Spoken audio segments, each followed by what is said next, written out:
Olá, o Saúde Ativa está no ar, trazendo para você informações importantes sobre saúde e qualidade de vida. E no programa de hoje teremos o Dr. Clauber Veiga, ele é gastroenterologista e hepatologista. Vamos falar sobre a campanha Julho Amarelo e também sobre a saúde digestiva. Como é que anda a sua? Fiquem conosco. Dr. Clauber, seja bem-vindo à Saúde Ativa.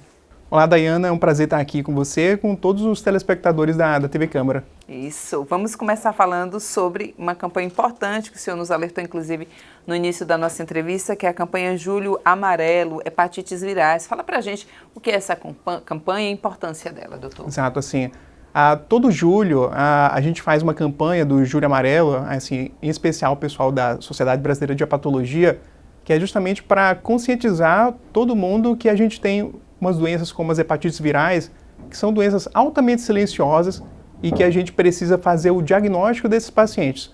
Imagina que tem várias pessoas aí que não sabem que tem, não sentem nenhum sintoma e que podem ter um vírus com um tratamento curativo, como o da hepatite C, ou mesmo tratamentos em que você consegue controlar a doença e evitar a cirrose e o câncer hepático. Essa é a ideia do Julho Amarelo, assim, conscientizar pessoas que a gente tem hepatites virais, que a gente precisa fazer testes de hepatites para o diagnóstico e para o tratamento, para evitar doenças preveníveis. Isso, doutor. Agora, um alerta, né, para a população. Tem sintomas? Quais são? A gente precisa ficar alerta em algum momento ou é necessário que eu, com uma certa frequência, visite um determinado médico para avaliar se eu tenho ou se eu não tenho? Como é que funciona? Assim, as hepatites virais, elas podem dar sintomas, como a hepatite A, principalmente, né, mas as hepatites que a gente tem um maior foco, que é a hepatite B e C, que são doenças crônicas, de modo geral, elas não dão sintomas nenhum. Tem algumas exceções. Ocasionalmente, elas podem fazer um quadro inicial, sintomático, mas a maior parte das pessoas não sentem nada e quando descobrem, elas já têm, às vezes, uma cirrose hepática ou alterações das enzimas do fígado e acabam procurando um gastroenterologista ou um hepatologista para ser avaliadas, né? E de que forma isso acomete o ser humano? É uma coisa que é contagiosa, eu posso nascer com isso, ou hábitos diários podem ocasionar esse problema? Com relação à hepatite A, né, que você pode pegar via transmissão oral fecal, você vai acabar tendo uma contaminação alimentar, né, normalmente por alimento que esteja mal preparado, por alguém contaminado com hepatite, você pode pegar aquilo e ter uma doença sintomática. Agora, a hepatite B e a hepatite C, em geral, vai ser da hepatite B, principalmente transmissão sexual, né? Ou de mãe para filho, essa transmissão. E a hepatite C é uma doença que se pegava um pouco mais anteriormente, quando a gente não tinha testes para detectar e você acabava recebendo na transfusão de sangue, que é uma coisa que não acontece hoje em dia mais, né? Sim. Mas pessoas usuárias de drogas, né, que usam seringas, tatuagens em locais que não tenham uma qualidade muito grande, você poderia também pegar uma hepatite C. E tem vacina também para pelo menos duas delas, né, que é para hepatite A e hepatite B. Nós temos vacina disponível no SUS, né, com hepatite B, e a hepatite A para idades abaixo de 5 anos ou fora do SUS você consegue também se vacinar, caso não seja vacinado. Entendi, doutor. É uma preocupação, assim, eu faço, que eu acho que é uma curiosidade de todos que estão em casa, em relação a essa questão dos alimentos mal preparados, né, que é quando a gente fala, inclusive, de alimentos crus, pessoas que comem alguns peixes, enfim, alguns alimentos, isso também é um problema. A gente fala mal preparado, que talvez seja, no momento da preparação, não tem a ver que se está cru ou não. Então, a cocção, realmente, né, cozinhar os alimentos vai prevenir que você acabe tendo várias doenças, né? Então, a gente tem várias bactérias que podem acabar contaminando o alimento e causar. Um exemplo deles, por exemplo, é a salmonela, né? Sim. Mas a gente tem outras bactérias que podem causar, né? Yersinia, Campylobacter. Então, a cocção do alimento, cozinhar o alimento, vai fazer que você elimine essa bactéria para evitar a contaminação. Outra maneira de você se proteger para infecções alimentares é quando você pega a sua salada, vai colocar um pouquinho de hipoclorito de sódio na água e deixar por alguns minutos para matar também amebias, outras bactérias que poderiam estar para contaminação. Agora, o consumo de alimentos crus, né, como peixes, ele sempre pode ter algum risco um pouco aumentado. Assim, por isso é tão importante locais assim confiáveis, tomar cuidado com a exposição daquele peixe por muito tempo ao ar ambiente, né, para contaminação. Então, realmente, alimentos crus você tem um risco um pouco maior, mas se for um local confiável, e normalmente a vigilância sanitária ela costuma ser bastante efetiva em Sergipe, isso ajuda bastante. Doutor, em relação à campanha mesmo, assim, há ações efetivas nesse período, mobilizações, palestras, é uma coisa nacional, né, um movimento nacional para deixar as pessoas alertas? Assim, é algo nacional. A SBH, né, que é a Sociedade Brasileira de Hepatologia, constantemente, assim, no seu Instagram, em mídias, ela costuma aparecer. É muito comum que as pessoas, hepatologistas, gastroenterologistas, sejam chamados para entrevistas, para conversar, para falar um pouco sobre esse momento do Julho Amarelo, né? E eu acho que o governo, muitas vezes, ele abraça, televisão sempre abraça, sempre tem propaganda, sempre tem alguma coisa falando sobre, e eu acho que é interessante. Então, além do câncer de mama, outros cânceres que a gente vê, né, câncer de cólon, na gastroenterologia, acho que é sempre atentar para, temos uma doença prevenível, temos uma doença tratável, e a ideia da gente é tentar até erradicar a hepatite C até o ano de 2030, essa que é a ideia. Que bom, doutor, que espero que isso aconteça. E quando a gente fala, eu iniciei o programa falando o seu nome, falando que você é gastroenterologista e hepatologista, né? E aí as pessoas ouviram nomes tão difíceis. A sua especialidade, ela trata diretamente o quê, doutor? Até para que a gente esclareça e em que momento eu devo buscar essas duas especialidades. O gastroenterologista, ele vai tratar de doenças do aparelho digestivo, né? O aparelho digestório, né? Então, pessoas que têm sintomas como azia, dor de estômago, distensão, inchaço abdominal, são sintomas muito comuns da prática do gastroenterologista. Ele costuma procurar a gente para atendimento. Sintomas como diarreia, constipação também podem acontecer, né? Para a parte de fígado em especial, é muito comum que busquem a gente para avaliação para esteatose hepática, que é a gordura no fígado, né? Alterações de enzimas, de repente você fez algum exame por outro motivo de rotina e viu que tinha alteração nos exames, acaba chegando muita gente, né? Presença de nódulos hepáticos também, né? E prevenção também do cólon também é uma coisa importantíssima, né? Que o gastrologista ele acaba cuidando para evitar câncer de cólon e outros, né? A gente tem também outras doenças específicas que acabam procurando, mas de modo geral, esses sintomas são os mais comuns para busca ao gastroenterologista. E quando a gente fala de saúde digestiva, doutor, assim, do que é que exatamente a gente está falando, hein? Assim, essas perguntas mais amplas, elas às vezes são até as mais difíceis de responder, mas vou tentar responder. Então, assim, a saúde digestiva, ela passa principalmente por um funcionamento harmonioso do sistema digestivo. O sistema digestivo, ele vai desde a boca, passando por esôfago, intestino, até a região do ânus e órgãos anexos também. A gente tem o fígado, a gente tem o pâncreas e as glândulas salivares. Mas assim, a gente quer dizer que quando você tem esse funcionamento harmonioso, você vai tentar pegar aquele alimento que vem inteiro, quebrar ele, transformar ele, absorver os nutrientes que a gente tem neles e eliminá-los por forma de dejetos. Sim. Mas não basta ter só essa fisiologia funcionando bem, né? Não. Você quer que não tenha sintomas.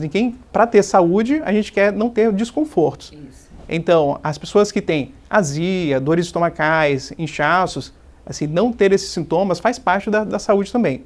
Sim. A prevenção também das doenças gastrointestinais, esse também é um foco do gastroenterologista, e também descobrir doenças precocemente. Então, a gente não vai deixar essa doença avançada quando descobrir. É muito mais fácil uma descoberta precoce. Doutor, a gente fala muito em saúde, né, gastrointestinal. Na sua avaliação diária, inclusive no seu atendimento nesses pacientes diariamente, o senhor percebe que tem uma relação muito hoje com o emocional também das pessoas, porque a gente vê que está sendo muito complicado. Eu falo sempre para quem nos assiste sobre essa questão da cobrança exacerbada, né, das redes sociais que traz vidas perfeitas do outro lado e a gente não está assim compatível e cobra, enfim, outros problemas também emocionais, como as pessoas que estão tendo depressão e tudo mais. Isso também traz um problema aí gastro para essas pessoas?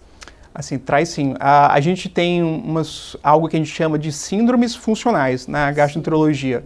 A gente tem em outras especialidades também, mas eu vou dar alguns exemplos. Aquela gastrite nervosa, que a gente costuma chamar de dispepsia funcional, são pacientes que às vezes podem não ter nenhuma doença, e eles têm desconforto estomacal, dores, sensação de empachamento, estômago cheio, e muitas vezes o estresse, a ansiedade, as outras causas neurológicas, elas podem causar esses sintomas também, né? Pessoas às vezes com diarreia, constipação, com dores abdominais, às vezes a gente tem o que a gente chama de síndrome do intestino irritável, né, que tem muita relação com períodos de estresse. Então, assim, o estresse, o dia a dia, ele influencia bastante nos sintomas gastrointestinais. Doutor, e eu queria até que o senhor fizesse um alerta, porque eu lembrei agora de recentemente uma pessoa que todos conhecem, que é a Preta Gil, né, que todo mundo fala que está tratando aí um câncer. É importante que a gente observe o nosso corpo, né? Porque ela disse que o sintoma dela foi realmente as fezes, ela viu que estava num formato diferente. Isso foi assim, também ela passou a sentir dores, mas quando eu vejo o senhor falar aí sobre a questão da diarreia, às vezes a gente tem por longos períodos e diz, não, foi a comida. E se basta por si só e segue a vida, percebe que tem algo diferente nas fezes, é normal. É bom a gente ter esse alerta, inclusive que o senhor falasse para a gente o que assim, eu poderia, não que, eu estou sentindo tal coisa, eu vou ao médico hoje, mas o que é que na rotina a gente tem que ter uma atenção e um cuidado para que isso aqui não tá bacana? Certo. Então, assim, todo sintoma persistente, ele deve ser visto. Então, o sintoma que avalia melhora muito rápido, de repente você tem uma azia, que todo mundo tem, assim, é uma coisa que nem necessariamente é doença, tem um pouco de refluxo, e você melhora com antiácido, melhora com um tempinho de um omeprazol, por pouco tempo, e tem menos de 40 anos, você pode, em geral, ficar tranquilo. Agora, se você tem algum sinal de alerta, esse você tem que procurar imediatamente. Exemplo de sinais de alerta. A pessoa ela teve um emagrecimento, estava com aquele sintoma e de repente começou a perder peso. Percebeu que tinha sangue em fezes. De repente, você teve dificuldade para engolir um alimento, dificuldade na passagem do alimento. Ou suas fezes mudaram bastante. Você tinha fezes normais, de repente começou a ter mais dificuldade, fezes mais finas. Isso deve fazer você procurar antes. Agora, mesmo que você não tenha esses sinais de alerta chamativos, quando você tem mais de 40 anos e tem algum tipo de sintoma novo, em especial persistente, vale a pena procurar também um gastroenterologista para não passar despercebido. E depois dos 45, esse você vai ter que passar no gastro para poder fazer uma colonoscopia pelo menos a cada 10 anos de rastreio, né? E aí eu pergunto para o senhor também, pessoas que têm casos de câncer, por exemplo, na família, a gente está falando aí de uma busca a partir dos 40, se houver alguma queixa persistente, mas a partir dos 45 com mais frequência. Mas antes disso, doutor, se eu tenho casos de muitas pessoas com problemas de câncer, é importante que eu comece a ter mais frequência também na ida ao médico, na realização de exames, e essa frequência deveria ser anual? Assim, no Brasil, por exemplo, para endoscopia digestiva alta, a gente não tem uma rotina assim como nos países asiáticos, como o Japão e Coreia do Sul, que você tem uma rotina bastante frequente antes. Então, depende muito de sintomas. Mas é claro, a gente tem que ficar atento que pessoas que tiveram, em especial parentes de primeiro grau, com câncer de estômago, em especial se tiver tido mais de um parente, ou para um câncer de cólon, pode ser, às vezes, até que ele tenha algum tipo de síndrome genética que pode causar, ou mesmo uma predisposição. Então, claro, se a pessoa tem histórico familiar, eu acho que assim, o mínimo sintoma, ele cabe ser visto e ver se ele já não fecha com uma síndrome que às vezes precise começar um rastreio um pouco mais precoce. Sim. A gente tem síndromes familiares intestinais, por exemplo, como a polipose adenomatosa familiar. São pessoas que têm vários cânceres na família, normalmente muito precoces, cheio de pólipos. Essas pessoas têm um rastreio um pouco diferente, um pouco mais agressivo. Mas ficar atento a sintomas e realmente histórico familiar, o médico vai levar em consideração. E na sua frequência e rotina de consultório, doutor, o que o senhor vem observando muito mais, assim, casos aumentados, seria uma gastrite, seria algum tipo de câncer? Olha, no dia a dia do gastrologista, as queixas mais comuns são principalmente a azia, né? Aquela queimação atrás do peito, que a gente chama também de pirose, assim, dor de estômago, distensão abdominal, inchaço. Essas são, pelo menos no meu consultório, são as queixas mais frequentes. Além disso, a constipação, diarreia também. Como hepatologista, né, que é a minha especialidade principal dentro da gastrologia, sim, aí realmente a gordura no fígado, ela domina, e alterações de enzimas e nódulos hepáticos, esses são os mais frequentes.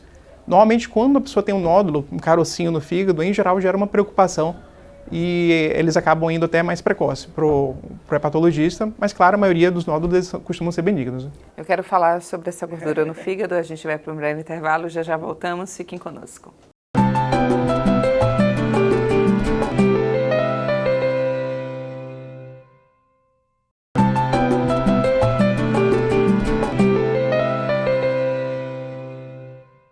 Estamos de volta aqui com o Saúde Ativa e o nosso bate-papo hoje é com o Dr. Clauber Veiga, ele é gastroenterologista e hepatologista. Estamos falando sobre a campanha Julho Amarelo, também estamos falando sobre a saúde digestiva, alguns cuidados que você precisa ter, alguns alertas. E se você perdeu o primeiro bloco, não tem problema algum, vai lá em nosso canal do YouTube, coloca Câmara Municipal de Aracaju, você pode assistir a reprise deste programa e de outros. Semanalmente a gente traz aqui um profissional da área da saúde para esclarecer uma dúvida para você. Doutor, a gente encerrou o primeiro bloco falando sobre gordura no fígado. E quando a gente fala sobre isso, a gente imagina gordura literalmente. Este problema ele está realmente associado a coisas gordurosas que a gente come no dia a dia ou não? Tem a ver com outras coisas também? Quando a gente fala em gordura no fígado, realmente a gente quer falar em gordura mesmo. Assim, são o que a gente chama de triglicérides, que eles acumulam no fígado, que é a gordura da gente. A gente tem várias causas que podem acometer a presença de gordura no fígado. Assim, uma delas é o uso do álcool. Então, pessoas que usam álcool numa certa quantidade, eles costumam fazer o acúmulo de triglicérides no fígado, ou seja, gordura. E ele fica um fígado gorduroso. Além disso, o principal motivo hoje em dia, ele tem a ver com o aumento de peso. Então, aumento da gordurinha na barriga, circunferência abdominal, relacionado a uma coisa que a gente costuma falar de síndrome metabólica, que é o risco aumentado de diabetes, ele faz com que você acumule gordura no fígado também. Existem outras causas, né? Tem gente que tem doenças genéticas, mutações que podem fazer com que acumule mais gordura, ou mesmo o uso de medicações como metotrexato, que é uma medicação usada na artrite reumatoide.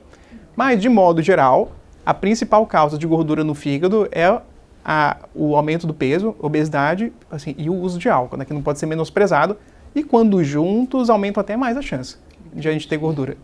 Ô doutor, e tratamentos? Eu sei que cada caso é uma avaliação específica, mas geralmente essas mudanças de hábito, emagrecimento, deixar o álcool de lado, são suficientes ou em muitos casos é necessário entrar com medicamentos também? O principal tratamento atual da gordura no fígado, ele ainda é a perda de peso, o controle de peso. Então, para aquela pessoa que tem um sobrepeso ou uma obesidade, e se não tiver uma inflamação do fígado, se você perder a partir de 5% do peso, você já começa a ter algum benefício, né? Pessoas que já têm, às vezes, uma doença mais grave, uma inflamação, até porque 25% das pessoas com gordura no fígado vão ter alguma inflamação, e dessas, algumas vão desenvolver uma fibrose, até cirrose hepática, às vezes você precisa de perdas um pouco maiores, a partir de 7 a 10%. Assim, hoje em dia, a gente não tem uma medicação ideal para retirar essa gordura exatamente. Sim. Só que a gente tem muitas medicações que são benéficas porque você tem um outro ganho. Por exemplo, hoje em dia a gente está usando muito a semaglutida, aquelas injeçõezinhas que você faz no abdômen. E a pessoa perde bastante peso, assim, usando adequadamente, em acompanhamento médico, no decorrer de um ano.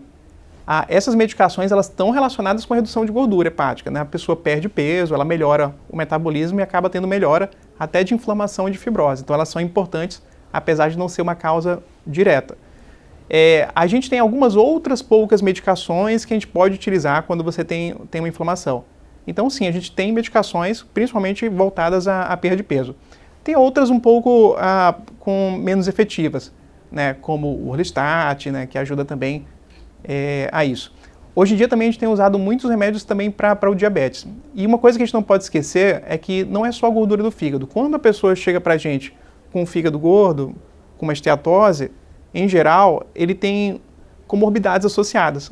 Então, muitas vezes esse paciente ele é hipertenso, ele precisa ser tratado, ele tem alterações de colesterol, ele precisa tratar porque reduz o risco de ele vir a ter algum problema de coração, né? Sim. E muitas vezes ele tem diabetes também que precisa ser tratado. Então, reduzir o risco de doenças do coração e evitar que esse fígado possa evoluir para uma inflamação, uma fibrose, uma cirrose hepática.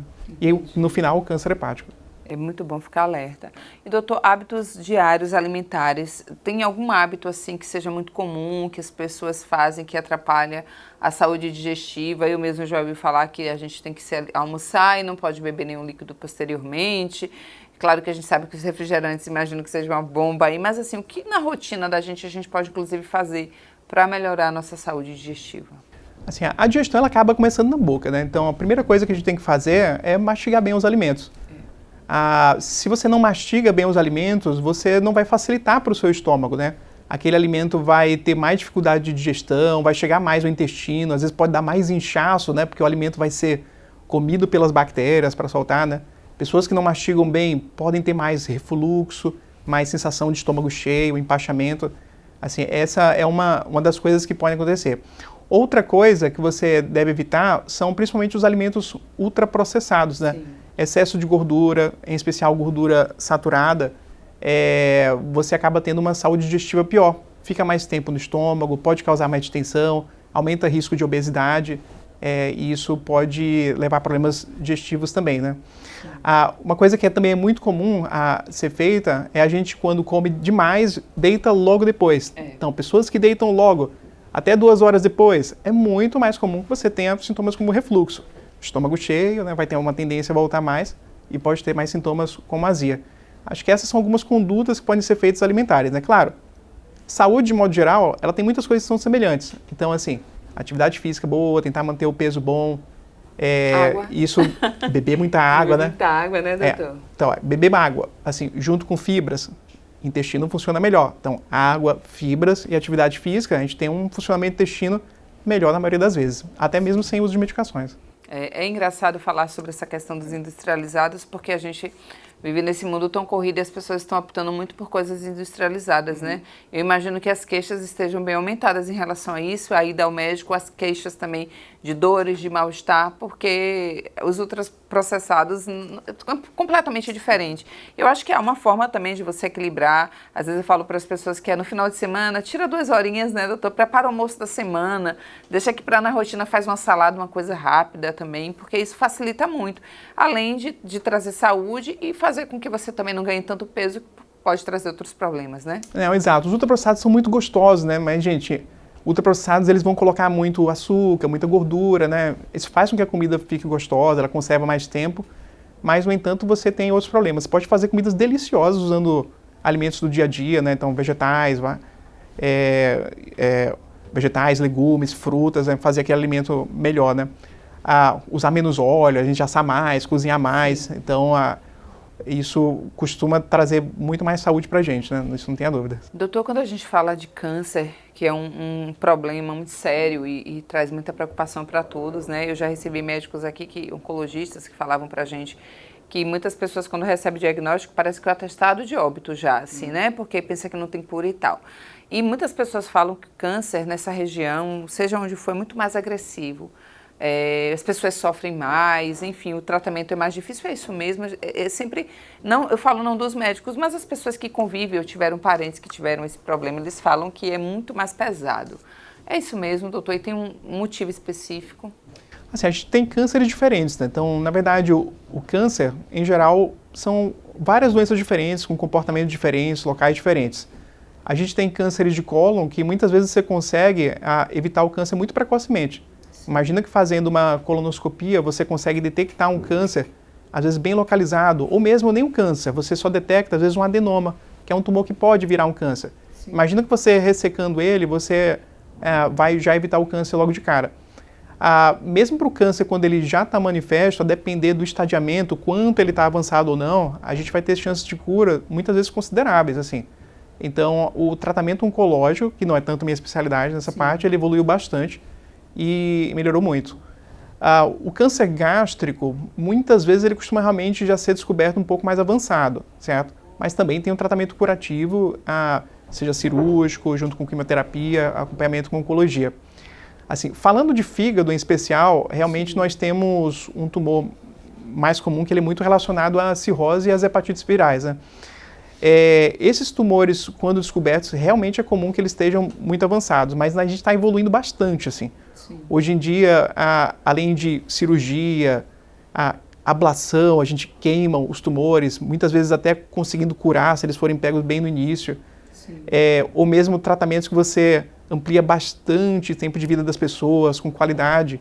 E hoje em dia até com os imunobiológicos, né, que são remédios que eles atuam na imunidade da pessoa para ajudar a combater o câncer, que tem modificado bastante o cenário assim, dos cânceres. Então, assim, depende do tipo do tumor, depende de quando a gente acha. Por isso que é tão importante nunca deixar um câncer aparecer e evoluir. Então, sintomas a mais, sinais de alerta, histórico familiar, isso tudo tem que levar precocemente, porque quanto mais cedo a gente descobre mais cedo, maior chance de cura para o paciente. Doutor, a gente vai aqui ver uma dica de saúde e voltamos já já.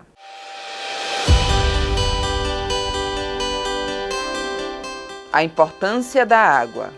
O consumo de água ele é muito importante para as funções vitais do nosso corpo, tanto para o emagrecimento quanto para a hipertrofia de massa magra. O consumo de água ele vai ajudar você no metabolismo das gorduras do seu corpo, fazendo com que você facilite a saída dessa indesejada gordurinha que você tem em excesso aqui na região do abdominal, aqui no bracinho, na perninha, nas costas, em toda a região do corpo. Então é muito importante que você consuma água.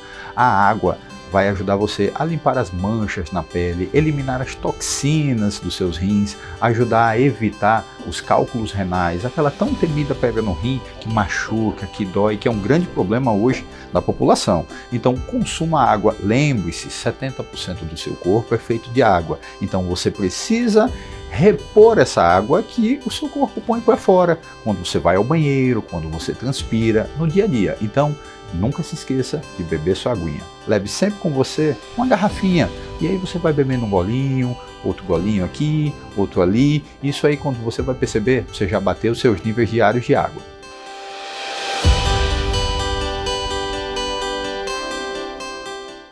Quando a gente fala de colonoscopia, as pessoas falam muito, eita, fiz tal idade, preciso fazer, é obrigatório. Fala pra gente, explica inclusive, porque muitas pessoas jovens, elas fazem endoscopia, aquele tubinho que a gente, né, recebe na boca, muitas vezes é sedado e verifica se está tudo bem. E a colonoscopia, doutor?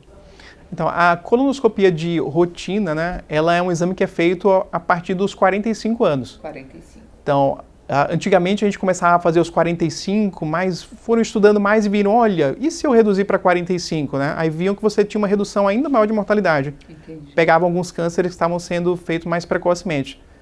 Por exemplo, a Preta Gil, ela teve um câncer abaixo dos 50 anos, né? Assim, que foi descoberto. Então, a colonoscopia a gente tem uma rotina. E claro, qualquer pessoa com algum sintoma, ela vai fazer essa colonoscopia. E aí, vamos dizer que seu exame seja totalmente normal, um exame bem feito, né, um intestino bem preparado, a gente conseguiu olhar tudo, não vi nenhum pólipo e não tiver nenhum histórico familiar, esse exame ele só precisa ser repetido a cada 10 anos. Então é um exame que ele não precisa ser tão frequente, ele pode ser a cada 10 anos. Agora, claro, a depender do que for achado, de repente a gente viu um polipinho, um adenoma, a depender do tamanho dele, da localização, da quantidade, pode ser que a gente precise repetir o exame mais precocemente. Sempre para evitar o câncer. Então, sem adenoma, não vai ter câncer, né? Sim. Ele não vai virar. Agora, falando de pólipos, recentemente, assim, muitas pessoas próximas vêm falando porque eu descobri um pólipo. Eu não ouvia falar sobre isso muito no passado. Eu não sei se existia e não era tão... se falava tanto, mas o pólipo seria o quê? Um carocinho, é um nódulo e ele pode... é um alerta, assim, ó, um pólipo ele pode virar um câncer? Não... Quando a gente fala de intestino, os pólipos, a gente tem principalmente os pólipos que são hipertróficos, que na maioria das vezes são pólipos mais bobinhos mesmo, e a gente tem os adenomas. O pólipo nada mais é do que uma camada da mucosa que ela meio que cresceu um pouquinho, né? E ele pode ser só uma lombadinha, digamos assim, né? Como se fosse uma verruguinha lá, né? Ou pólipos até mais compridos, né? Que a gente chama de pediculados, eles são um pouquinho maiores. Sim. Então, pólipos normalmente é uma mucosa que ela cresceu um pouco mais. A maioria deles, assim, são benignos, né? Mas com alguns deles tendo risco de poder evoluir para um câncer de cólon. Agora, pólipos em outros lugares também aparecem. A gente vai ter pólipos no esôfago, pólipos no estômago. Em geral, esses outros pólipos costumam ter uma benignidade até maior, até do que do cólon.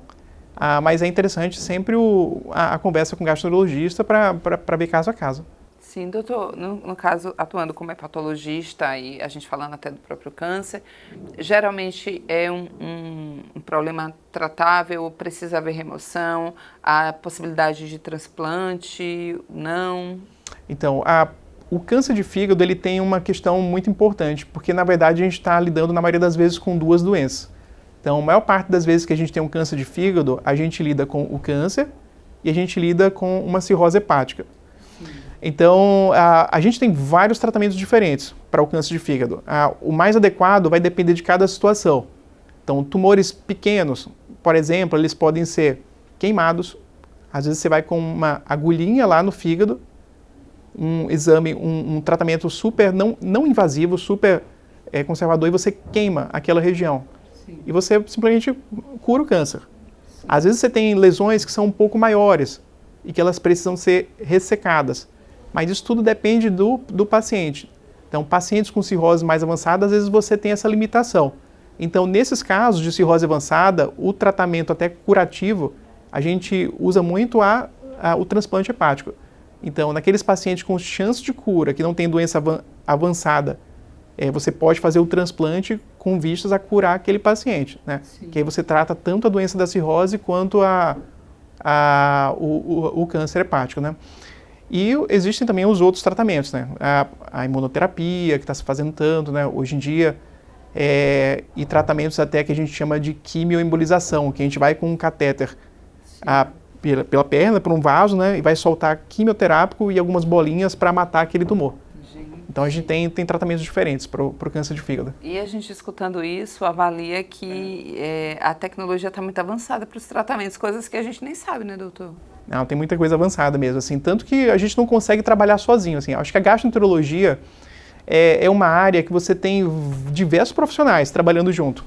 Porque imagina que eu vou precisar de um radiologista dedicado que saiba realmente lidar com isso, vou precisar de um oncologista com experiência em doenças gastrointestinais, eu vou precisar de cirurgiões do aparelho digestivo, coloproctologistas, além de toda a equipe que acaba auxiliando, né? Imagina que você vai ter fisioterapeutas que vão estar mais acostumados com doenças anais para tratar, vai ter enfermeiros que estão acostumados, então é uma equipe toda pela complexidade do tratamento. Então você tem várias opções de tratamento e precisa realmente de uma equipe, cada um fazendo um pouco do que sabe fazer melhor. Sim, e em algumas entrevistas com alguns profissionais aqui, eles falam muito desse tratamento hoje multidisciplinar, né? Porque assim, o senhor está vai tratar a sua área, mas ele precisa ali de uma ajuda psicológica, porque está com esse problema, enfim, diversos, uma nutricionista. Então, esse acompanhamento multidisciplinar, ele acaba sendo importante, né, para o paciente. Exato, então isso faz uma diferença grande. Então, por exemplo, a gente acaba trabalhando em clínicas que costumam ter bastante recurso nesse sentido, né? Então, clínicas que você vai ter pessoal de imagem, vai ter nutricionista na clínica, né? Vai ter oncologista, vai ter o pessoal da cirurgia. Então, quando a gente precisa, às vezes, tirar uma dúvida com alguma conduta específica, é muito comum a gente conversar entre si. Sim. Né? Para avaliar melhor o que aquele paciente realmente precisa, né? Do melhor tratamento, né? Dr. Glauber, teria aqui horas ainda para a gente bater um papo, eu preciso encerrar, mas assim, antes, eu queria que o senhor falasse para quem nos assiste, alertasse um pouco mais, além do que o senhor já falou ao longo da entrevista, né, para eles ficarem atentos, para os cuidados, enfim, o que o senhor sabe de melhor fazer no dia a dia no seu consultório e para deixar também uma mensagem para aqueles que descobriram recentemente qualquer problema que precisa tratar e que há possibilidade de cura. Assim, existem coisas simples que você pode fazer no dia a dia que vão lhe ajudar bastante, então, não esqueça de mastigar bem os alimentos, de beber bastante água, né, de comer fibras, pratique exercícios, evite ganhar muito peso, né, emagreça se estiver mais acima. Só isso aí já vai lhe trazer muita saúde de modo geral e também uma saúde digestiva importante. Outra coisa, valorize seus sintomas. Então, assim, você tem um sintoma, em especial está com mais de 40 anos, valorize, procure um gastrologista, em especial se o seu sintoma está muito duradouro. E também não esqueça, mês de hepatites virais. Nunca dosou hepatite viral? Peça ao seu médico. Doutor, gostaria de saber se eu tenho hepatite. Você poderia testar? Até porque eu sei agora que a gente tem um tratamento específico. E se você tem mais de 45 anos, não esqueça, assim, você tem que ir no gastrologista ou no coloproctologista para solicitar sua colonoscopia para evitar o câncer de cólon. E se por acaso tiver, que trate como uma maneira de se curar dele. Excelente, doutor. Uma dica, sim. O senhor realmente, assim, deu um show pra gente. Vocês que querem saber um pouco mais, tirar, esclarecer dúvidas, a gente colocou aqui ao longo do programa o Instagram do Dr. Glauber. Muito obrigada pela sua participação. Obrigado. Foi um prazer estar aqui com vocês. Em breve o Saúde Ativa estará de volta, trazendo para você informações sobre saúde e qualidade de vida. Aguardamos vocês no próximo programa. Até lá!